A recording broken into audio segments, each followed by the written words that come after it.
এই যে গাইস কই দেখেন, কই কই কই কত বড় একটা কই, কিন্তু এ মারা গেছে, অনেকক্ষণ আগে বাচ্চা তো এই জন্য মারা গেছে। ঠিক আছে, একে এভাবে খুলতে হবে, এ মুখের ভেতরে এভাবে হাত দিয়ে এখানে ধইরা এভাবে টান দিতে হবে, তাহলেই খুলে যাবে।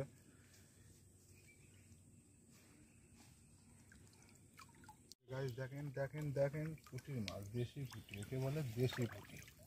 হ্যাঁ, খুলে ফেললাম, চলে গেল ব্যাগের ভেতরে।